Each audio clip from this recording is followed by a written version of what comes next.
Primero de Reyes, capítulo 18, y leeremos a partir del versículo 20. Entonces Acab convocó a todos los hijos de Israel y reunió a los profetas en el monte Carmelo. Y acercándose Elías a todo el pueblo, dijo: ¿Hasta cuándo claudicaréis vosotros entre dos pensamientos?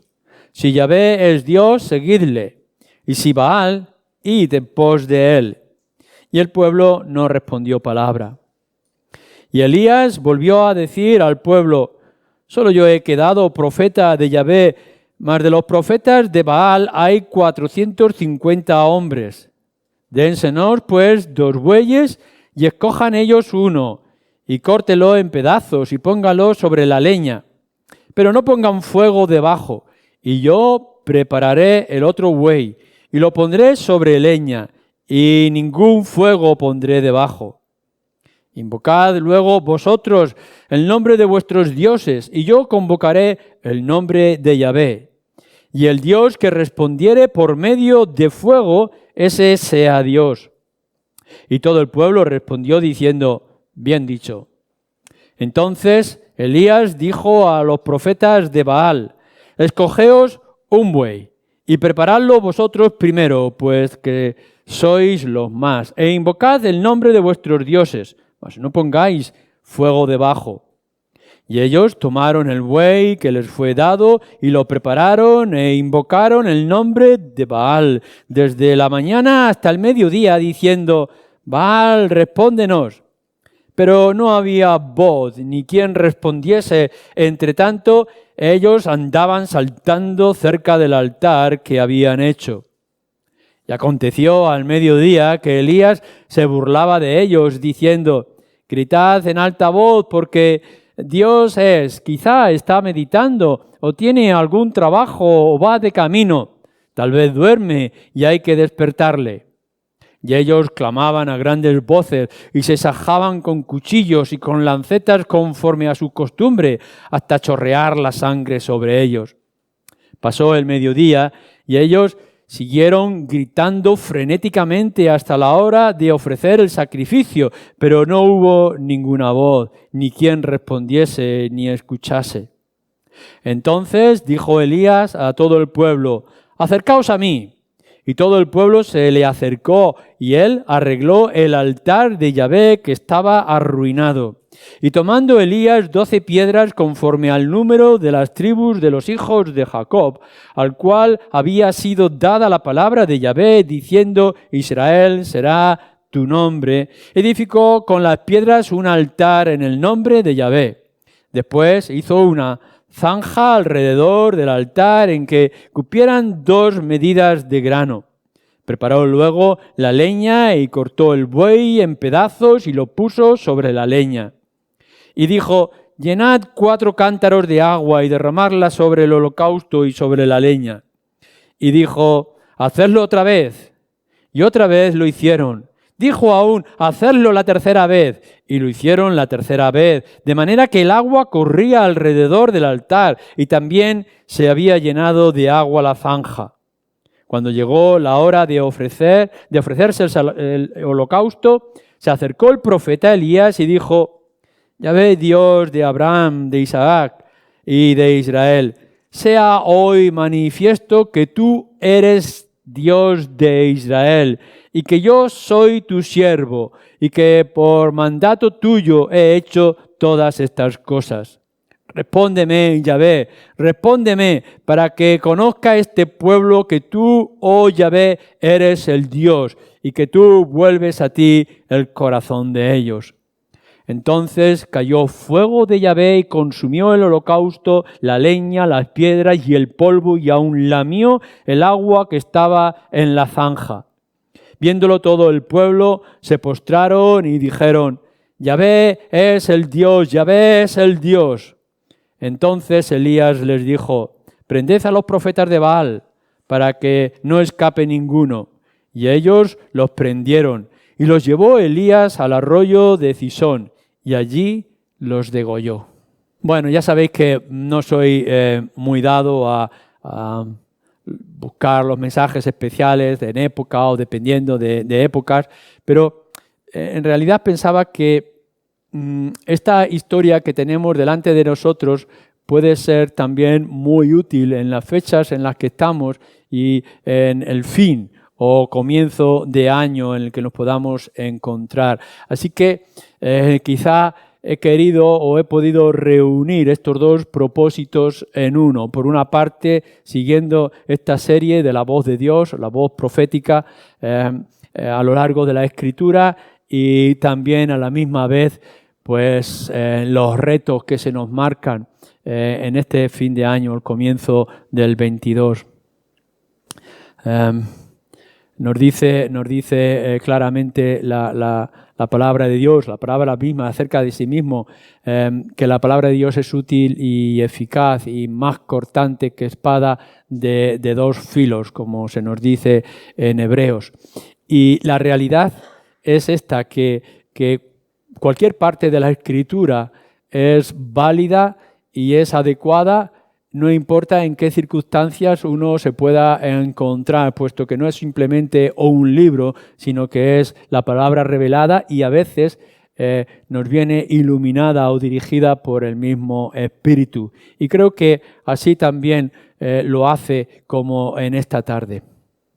Vamos a fijarnos en esta historia, que es parte de la historia que hemos estado viendo en varios domingos también. Primero, fijémonos en las razones de por qué esta historia. ¿Por qué tenemos aquí este pasaje que hemos leído y esta parte concreta de la historia de Elías, Acab, el pueblo, los ídolos o los dioses de Baal y de Asera? Lo que tenemos que fijarnos en primer lugar en estas razones o propósito del texto es que está dirigido al pueblo de Dios. Tiene que ser importante que nos fijemos, ya lo decíamos el domingo pasado y lo tendremos que repetir ahora, que este no era un mensaje de parte de Elías al mundo. Él no fue a Siro o a Tidón, ni fue a Babilonia o a Siria a llevar este mensaje, sino que llamó al que decía ser el pueblo de Dios y a ellos se estaba dirigiendo. Y el autor del libro lo quiere enfatizar. Cuando miráis, por ejemplo, en el versículo 21, y acercándose dice Elías a todo el pueblo. Y leéis en el versículo 22, y Elías volvió a decir al pueblo. Y si leéis en el versículo 30, también lo vuelve a recalcar. Entonces dijo Elías a todo el pueblo, acercaos a mí. Y lo vuelve otra vez a decir en el versículo 29. Volviéndolo todo el pueblo, se postraron y dijeron. Entonces, el énfasis que tenemos que pensar en esta tarde es que el mensaje que tenemos aquí es directo, específico para el pueblo de Dios. Y por tanto, tenemos toda la necesidad de aplicarlo a nosotros mismos, como el pueblo de Dios en este 2021 o 2022. Dios siempre ha dirigido su palabra con un interés específico en la sanidad o en la santidad, en la recuperación o exhortación de su pueblo. Pocas veces, aun cuando las hay, pocas veces los profetas han tenido que dirigirse a naciones extranjeras o extrañas con otros dioses. La mayor fuerza o extensión de la palabra profética es para nosotros mismos. Decíamos que este pueblo de Samaria era un pueblo inseguro o indeciso, ambiguo, que no se decidía por un dios de los Baales o por el Dios verdadero de Israel, por Yahvé. En el versículo 21 los tiene que exhortar, tenéis que tomar una decisión. ¿Cómo es posible que estéis aquí? ¿Hasta cuándo vais a estar claudicando o tambaleándoos en esta situación espiritual en la que os encontráis? Dos mundos que se han mezclado y que se han juntado. Y decíamos que esto no es diferente a lo que estamos viendo en el tiempo de hoy, en nuestras propias circunstancias. A veces, tristemente, a veces podemos darnos cuenta lo difícil que es separar el pueblo de Dios del mundo en el que estamos viviendo. De tal manera que los creyentes nos hemos envuelto en los asuntos del mundo o el mundo ha entrado en diferentes aspectos en la vida del pueblo de Dios o en la vida de la iglesia. Necesitamos ver y necesitamos entender, igual que ellos en Samaria con Elías, nosotros mismos en qué circunstancias nos encontramos, nuestro estado, antes de dar los pasos necesarios de nuestra propia situación interna y a nuestro alrededor. Necesitamos entender los acontecimientos en los que estamos viviendo, porque no podemos dar ningún paso si nosotros mismos no analizamos nuestra situación. Es muy fácil para nosotros mirar al mundo y decir qué mal está el mundo. Y poder ver que los no creyentes viven en inmoralidad y violencia, injusticias, etc. Y no querer ver y no querer observar cuántas de esas cosas se repiten en nuestras propias vidas. Y cómo el pecado, los ídolos, han entrado en nosotros mismos. Porque es muy fácil poder decir, pero nosotros no adoramos a Baal, ni tenemos un palo en un monte para dirigir nuestras oraciones, ni nos ajamos como podían hacerlo aquellos profetas, ni tenemos a la diosa Asera, etc. No, pero nosotros hemos descubierto nuestros propios dioses y tenemos nuestros dioses en el corazón. Y dependemos de muchas cosas, objetos incluso de nuestro propio corazón, en la imaginación y en los excesos. No son los dioses iguales que pudiera tener Samaria en aquella época, pero ¿cuántos de nosotros hemos podido ver los dioses de la suerte o los dioses de nuestras capacidades o del ego o de los atractivos del mundo, de ser semejantes, iguales a aquellos que nos superan en riqueza o en bienestar, desear o confiar en las cosas de los hombres y no confiar como debiéramos en las cosas de Dios? Claro que nosotros como creyentes no nos hemos apartado de Dios, y supongo que ninguno de los que estamos aquí o de los que puedan estar escuchando que tienen la palabra de Dios en las manos van a decir, hemos abandonado a Jesucristo, hemos abandonado a Dios, ya no los queremos. No, pero lo que estaba ocurriendo con ellos allí en Samaria es que seguían manteniendo cierta vida externa acerca de Yahvé, pero habían absorbido los dioses de Tiro y de Sidón. Y en nuestro mundo podemos llegar y decir, somos evangélicos, pero vivir como alguien del mundo. Confiamos en Dios, pero a la misma vez confiamos en las cosas que el mundo ofrece, y sus riquezas, y sus suertes, o sus bingos, o sus ídolos que han ido levantando. Por tanto, lo que debemos de hacer, como estaba ocurriendo, y así quería Elías en su época, es que debemos de afrontar nosotros mismos, afrontar y enfrentarnos a ese estado de idolatría en el cual nos encontramos.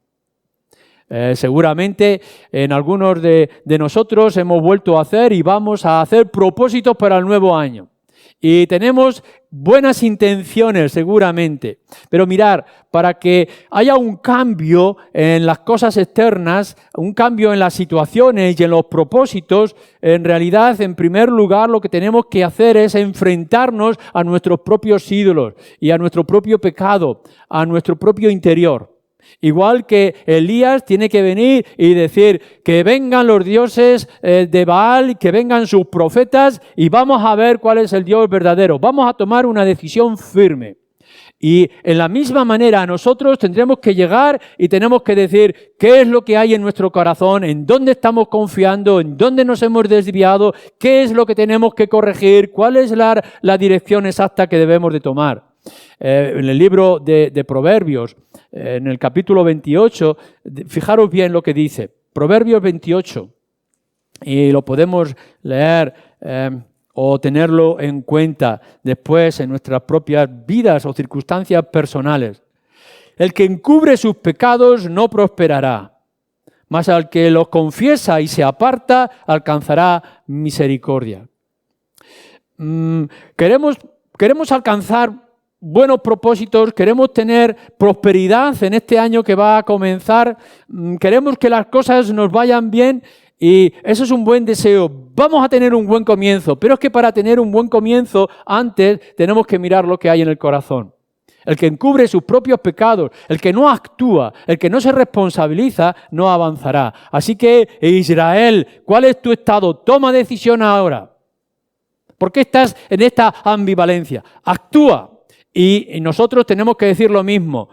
Actuemos. Miremos en nuestro propio interior. No son suficientes las palabras, no son suficientes los propósitos, las intenciones o las buenas intenciones que podamos tener. Tenemos que ir directamente y enfrentarnos a los ídolos que hemos guardado en nuestras casas, en nuestros bolsillos o en nuestro corazón. Fijaros, en tercer lugar, lo que nos dice en el versículo 30. Entonces dijo Elías a todo el pueblo, acercaos a mí, y todo el pueblo se le acercó, y él, Elías, arregló el altar de Yahvé que estaba arruinado. No sabemos los detalles de este altar, en dónde se encontraba, por qué estaba allí, si realmente estaba buscando un sacrificio adecuado y digno según la ley de Moisés, o es algo representativo, simbólico, pero lo que nos está mostrando aquí es que había llegado a una situación en Israel donde el altar, que es el núcleo y el centro de la adoración, el altar estaba arruinado. Es decir, decadencia. En el capítulo 19, versículo 10, lo dirá más adelante. Infidelidad, desorden, falta de compromiso.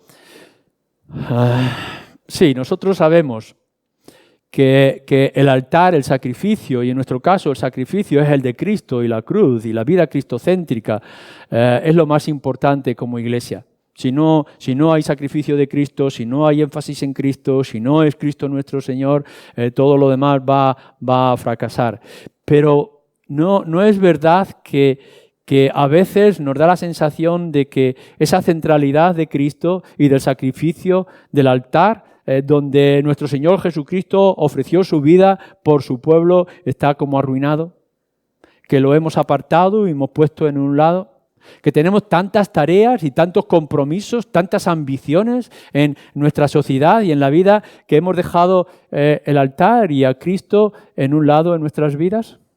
Claro que de vez en cuando surge el deseo de venir y adorar o de tenerlo en nuestra mente y que el nombre de Cristo surge de vez en cuando, el de Jesús, etc.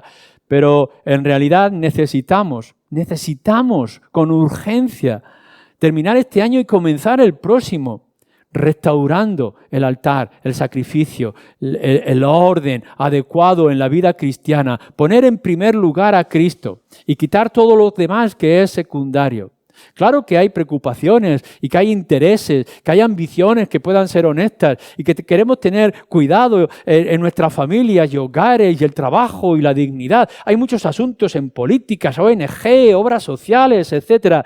Pero mirar, si el sacrificio de Cristo no está en nuestros labios, no está en nuestra mente, no está en nuestro corazón, no está en nuestra vida de iglesia, no es cristocéntrico, no lo levantamos, no lo restauramos, todo lo demás va a desfallecer o se va a desviar o va a perder su valor. Así que era necesario hablar claramente al pueblo. Debían el pueblo enfrentarse a sus propios ídolos externos o del propio corazón. Deberían de arreglar ese altar que está arruinado, que se ha ignorado por tanto tiempo, quitar esa decadencia espiritual que les está alcanzando de tal manera. Y fijaros además lo que nos dice Elías en la propia oración que hace en el versículo 36. Nos dice, cuando él está orando en sí, nos va a mostrar el propósito. Yahvé, Dios de Abraham, de Isaac y de Israel, sea hoy manifiesto que... Y fijaros aquí las tres cosas que dice que han de ser manifiestas, es decir, conocidas. Lo que está diciendo Elías a la hora de orar es manifiesta en este momento y en estas circunstancias tres cosas que son importantes y cruciales para poder dar un giro a la nación, para traer un hálito de esperanza. Y lo mismo que está diciendo que debe de ser manifiesto, que debe de demostrarse en la sociedad, lo tenemos que estar diciendo para nosotros mismos hoy, en nuestras propias circunstancias. que Yahvé es Dios y es el Dios único y que no hay otro Dios. Manifiesta que tú eres Dios de Israel. Y esto es lo que nosotros tendremos que estar buscando en nuestra sociedad y en nuestras circunstancias. Tenemos que decirle a la gente que está a nuestro alrededor, no que somos muy majos y que somos muy simpáticos y que cantamos muy bien y que vestimos de manera elegante y que respetamos a la sociedad. No, lo que tenemos que decir en primer lugar y esencialmente es que no hay otro Dios sino nuestro Dios y el Dios de las Escrituras. Y no solamente que hay un solo Dios, sino solamente un mediador entre Dios y los hombres, que es nuestro Señor Jesucristo. Manifiesta, esto es lo que tendríamos que estar pidiendo y esto es lo que teníamos que estar buscando. Dios, manifiéstate que tú eres el Dios de Israel o que tú eres el Padre Dios de nuestro Señor Jesucristo y que eres el centro de nuestra vida y de nuestro pueblo. Además nos dice, manifiesta que yo soy enviado por ti, que yo soy tu siervo. Manifiesta que lo que estamos diciendo es fiel a tu palabra. Elías tiene que darse a conocer de que no solamente Dios es el Dios de Israel, sino que Él es la voz fiel, el mensajero adecuado, escogido por Él. La importancia de la predicación del Evangelio, de la fidelidad a las Escrituras. Que nosotros somos el pueblo de Dios, que somos la voz de Dios, que anunciamos a Dios. No solo es que nosotros debemos de serlo, sino que debemos demostrarlo. No solamente es decir soy cristiano, sino que tenemos que mostrar al mundo y Dios tiene que obrar para que el mundo sepa que nosotros somos el pueblo de Dios. No basta con las palabras, tenemos que ir también a los hechos y que la gente pueda ver y pueda sentir en realidad que sí, somos la voz de Dios, somos la voz profética, somos los mensajeros de Dios, con nuestras palabras y con nuestros hechos. Manifestarlo, manifiesta que tú eres Dios y manifiesta que yo soy tu siervo. Y que lo que está aconteciendo, lo que está ocurriendo, estas cosas vienen de ti. Y que por mandato tuyo, versículo 36, he hecho todas estas cosas. Lo que acontece, lo que está ocurriendo, y está hablando de la sequía, el pueblo se ha reunido porque hay una sequía que dura años y estaban buscando que volviera otra vez la lluvia. Esto que está ocurriendo, pueblo de Israel, ha venido por mi mano de parte y por voluntad de Dios. Lo que tendremos que decirle al mundo es que el mundo no se ha alejado de Dios en el sentido de que Dios ya ha perdido interés o que no actúa. Todo lo que ocurre, y esta pandemia es parte de ello, todo lo que está ocurriendo a nuestro alrededor, bueno o malo, está mostrando que Dios tiene el dominio y que Dios tiene el control. Que de la misma manera que aparece una sequía, ya sea espiritual o una enfermedad o una pandemia, Dios tiene todo el poder. Nunca lo ha perdido y nunca lo va a perder. Lo que está ocurriendo en nuestra época, lo que está aconteciendo de una manera u otra, es voluntad del Señor y tiene un sentido, tiene una razón, aun cuando nosotros no lo pudiéramos llegar a saber nunca. En otras palabras, lo que Elías está diciendo y nosotros tenemos que seguir diciendo es que Dios es soberano. Él es soberano, lo ha sido siempre y lo va a seguir siendo. Y que Él actuará para levantar o para destruir, para construir naciones o arruinar naciones, según sea su voluntad. Así que hay diferentes razones para esta historia y diferentes razones para que nosotros apliquemos esta historia en este 2021-22 en el que nos encontramos. Para esto, como una segunda parte, tendremos que ver, y esta es la historia, la confrontación. El reto que se van a marcar en estas circunstancias que cuando leemos la historia nos sorprende y que en más de una ocasión la hemos leído y hemos puesto nuestra atención en ella. Vamos a ver quién es el Dios verdadero, dice Elías. Así que vengan todos esos centenares de falsos profetas o profetas de Baal y aquí estoy yo, aun cuando esté solo, y vamos a ver si realmente el Dios de Israel, Yahvé, es el verdadero Dios o Baal es el verdadero Dios. Mostrémoslo. ¿Y cómo lo vamos a mostrar? Vamos a hacer este sacrificio y clamemos a Dios, a nuestros dioses, para ver quién es el que responde. El pueblo de Israel ya tendría que saberlo. No hay que mostrarle a un Dios desconocido. Ellos sabían que el Dios de Abraham, de Isaac y de Jacob, o de Israel, era el Dios suyo. Pero vamos a afrontar a ver quién tiene el poder, quién es el que es el soberano, quién tiene el control de todas las cosas. Por su historia ellos podrían saberlo. Podrían leer, tendrían a su alcance y aún tendrían algunos sacerdotes que les podrían haber leído y contado la historia de Moisés y la historia de Israel. Pero también sabían por qué había dejado de llover. En el nombre de Yahvé no lloverá hasta que no lo traiga yo por mi palabra, dijo en un principio el capítulo Elías. Así que sabían que esa sequía venía de parte de Dios y si Dios puede producir una sequía, también podía producir la lluvia cuando ellos quisieran. No habría ningún secreto. No podrían excusarse con la ignorancia, pero hacía falta algo más. En el pueblo de Israel, como también en nuestra propia historia, como pueblo de Dios, en este siglo XXI, necesitamos algo más. Claro que sabemos que la palabra de Dios es la palabra de Dios. Y claro que conocemos toda la teoría acerca de Dios. Y que sabemos cuántas veces Dios ha mostrado su poder y su soberanía, su dominio, control y cómo ha cambiado y cómo ha obrado de manera extraordinaria. Claro que sí lo sabemos, pero tiene que llegar el momento en donde tendremos que salir hacia adelante y retar a este mundo en el que nos encontramos. Tenemos que salir a la calle y levantar la voz y decirle, a ver quién puede más. ¿Quién tiene el dominio de todas las cosas? Si vuestra ciencia y vuestra filosofía y vuestros rituales paganos o el Dios de las Escrituras.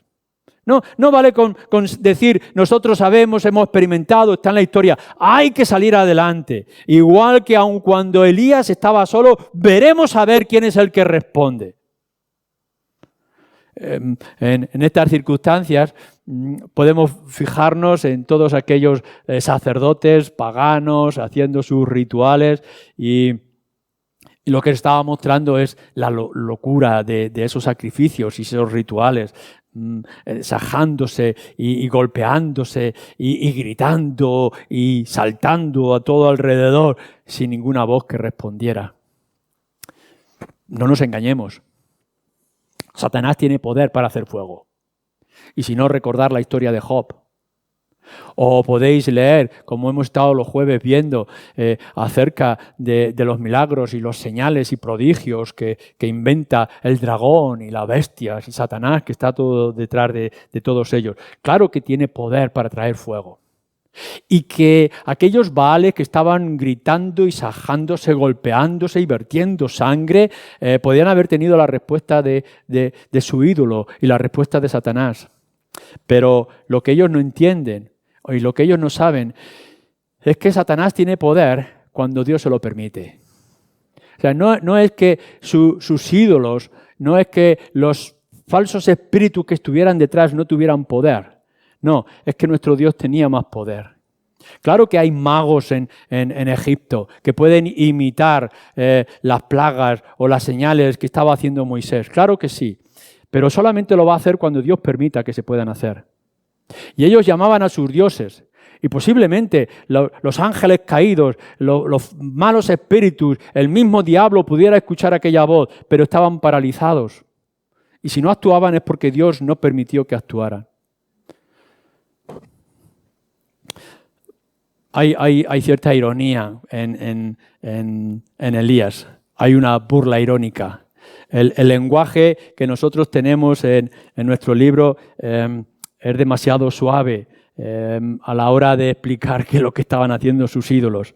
Gritad en alta voz, porque Dios quizás está meditando o tiene algún trabajo, cuando se refiere a algún trabajo, a lo mejor es que están en servicio haciendo sus necesidades, o van de camino, están durmiendo y tenemos que despertarle. Hay una ironía, pero no porque Elías pensara que no habría poder en el maligno, que lo había, sino porque estaba confiando en aquel que tiene el control de todas las cosas, no solamente de las visibles de nuestro mundo, sino también de las invisibles.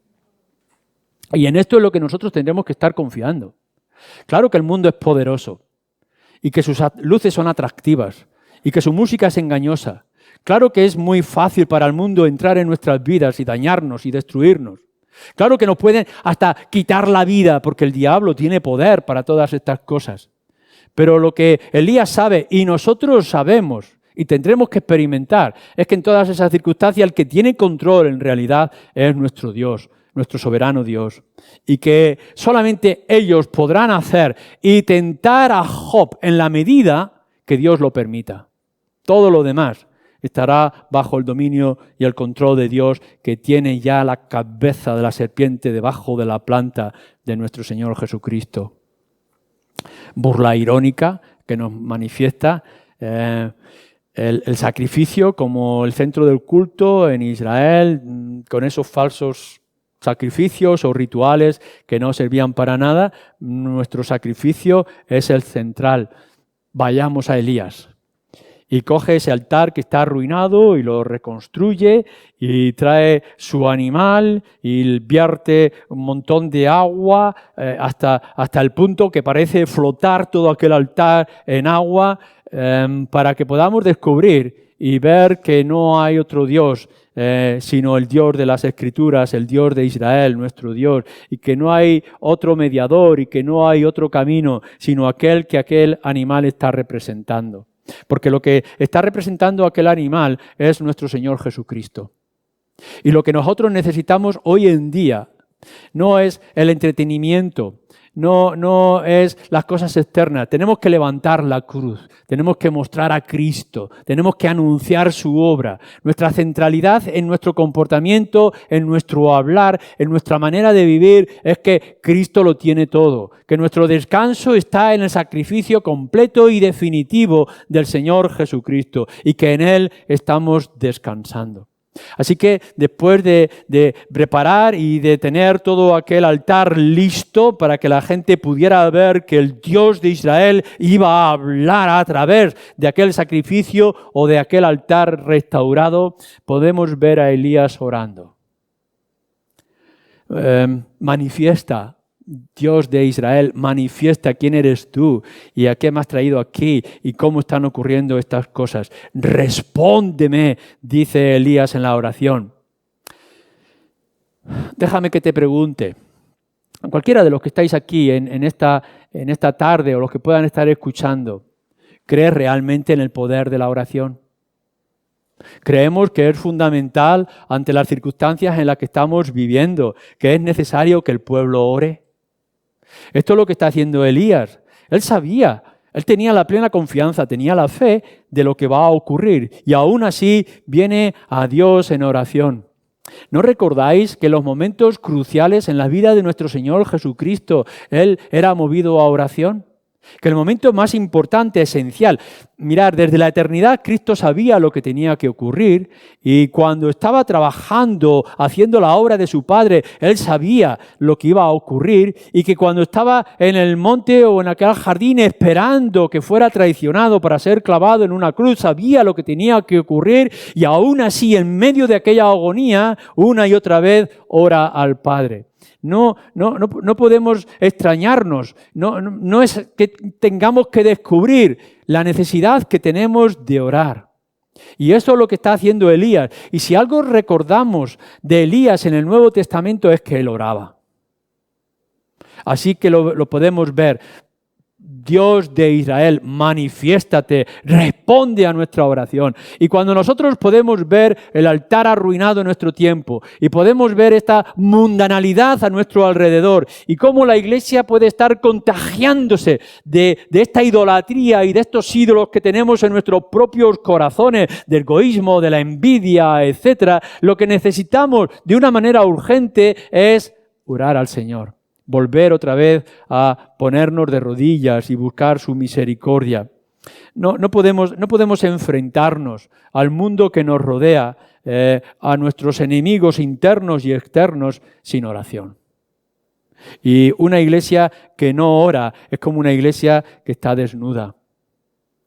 El poder de la oración va a ser esencial en la vida en la que nosotros tendremos que vivir en nuestras circunstancias. No es únicamente orar al Señor cuando no hay pan o cuando me duele el vientre o cuando estoy confuso en alguna situación que tenemos que tomar en nuestras vidas. Tenemos que orar al Señor por un despertar. Tenemos que orar por un avivamiento. Tenemos que obsesionarnos con mover a Dios a misericordia en las circunstancias en las que estamos viviendo. Como nos dice el apóstol Pedro en su primera carta, que la oración no tenga estorbos. Vamos a quitar todas aquellas cosas en nuestras vidas personales que nos impiden orar de manera adecuada y digna. Porque a la misma vez nos dice Santiago que la oración del justo puede mucho. ¿No creemos en esto? ¿Creemos acaso que Dios puede responder la oración? ¿Es Elías una excepción en toda la historia del pueblo de Dios, en el Antiguo y el Nuevo Testamento? ¿O en realidad podemos ver que es una muestra más del poder de la oración cuando nos acercamos a nuestro Dios que está dispuesto a obrar para responder?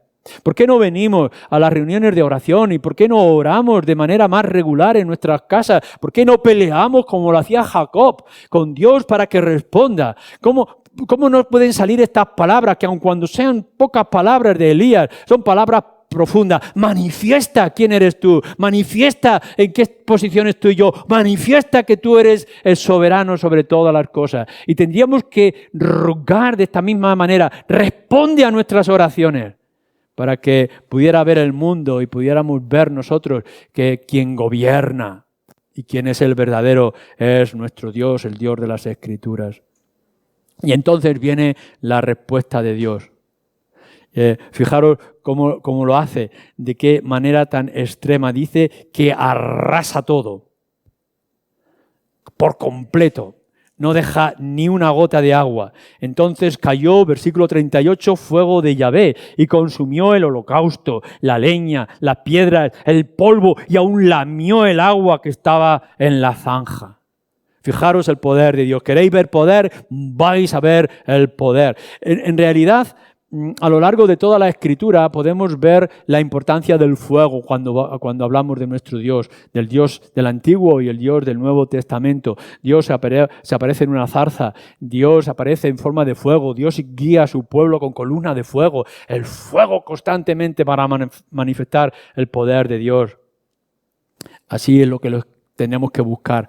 Necesitamos un Dios que haga arder la sociedad en la que estamos viviendo, que lama todo el agua que pueda estar a nuestro alrededor, que realmente actúe con todo su poder en medio de nosotros. No busquemos simplemente cosas pequeñas e insignificantes para nuestra iglesia y para nuestras vidas. Si caes, que caiga como un fuego, que lo limpie todo por completo y que lo purifique. Esto es lo que necesitamos clamar una y otra vez. Y nos dice que cuando el pueblo de Israel vio en estas cosas, dijo, Yahvé es el Dios, no nos queda otra excusa, Yahvé es el Dios. No sabemos si era de una manera sincera o era hipócrita, era algo emocional, circunstancial, porque Samaria seguiría más adelante por el mismo camino y la inclinación al paganismo, a la inmoralidad, y así sería castigado más adelante. Pero en ese mismo instante, cuando vieron el fuego caer y arrasarlo todo, lo único que podrían decir es Yahvé es Dios, pero no quedó ahí. Porque nos dice enseguida que fueron tomados todos los Baales o todos los profetas de Baal y fueron degollados, fueron muertos. Esto nos parece terrible. Nosotros no vamos a decir hoy en día que estamos con la espada y que tenemos que matar a todos nuestros enemigos, ni que nuestra conquista del mundo es con la espada, sino con el Espíritu. Pero dejadme que os diga una cosa que es importante y crucial. No es únicamente que nosotros dialoguemos con los ídolos que están en nuestro corazón y están en nuestras vidas. Tenemos que degollarlos. Tenemos que eliminarlos por completo. No hay diálogo con el pecado. No hay diálogo con la idolatría y la infidelidad. Tenemos que ir con el cuchillo y eliminarlo, como dice, que la espada entre en las coyunturas y divida todas las cosas. Si algo espiritual tenemos que arrancar de esta historia de los Baales, es que nuestro cambio tiene que ser radical. Si queremos realmente crecer como pueblo de Dios y abundar en santidad, no es simplemente que traigamos algún pequeño cambio o que hagamos algún tipo de política en diálogo. lo que tendríamos que llegar y decir que venga todo aquello que me desvía del Dios verdadero, si es que Él es el Dios verdadero, y todo aquello que me aparta, todo aquello que me enfría, todo aquello que me hace tibio, todo aquello que me hace jugar con las cosas del mundo y arrasarlo por completo. Quitarlo por completo de nuestras vidas, aun cuando sea una pérdida inmensa y un profundo dolor que nos pueda aparecer, porque no podemos estar con dos señores y no podemos estar con un corazón dividido. Que el Señor tenga misericordia y que nos haga ver esta radicalidad para la Iglesia y para las vidas personales de cada uno. Porque si esto te parece terrible, si te parece terrible el tener que degollar los falsos ídolos, cuán terrible te va a parecer entonces el mismo infierno. Porque no pensemos que el infierno es una imagen hipotética o que es algo simplemente simbólico. Es una realidad y es una cruda y terrible realidad. Señor, que nos haga Él perder todo aquello, aun cuando nos tenga que mutilar en grandes partes de nuestro ser, con tal de que nuestro espíritu no acabe en ese lugar terrible. No sabemos si aquello fue un día de verdadera conversión. Pero lo que sí sabemos, y así nos lo dice Pablo en su carta a los Efesios, es que un día toda voz, todas las que estamos aquí, los que estuvieron en el pasado y los que han de venir, en este lugar y fuera de este lugar, toda voz tendrá que reconocer que Él es el Señor.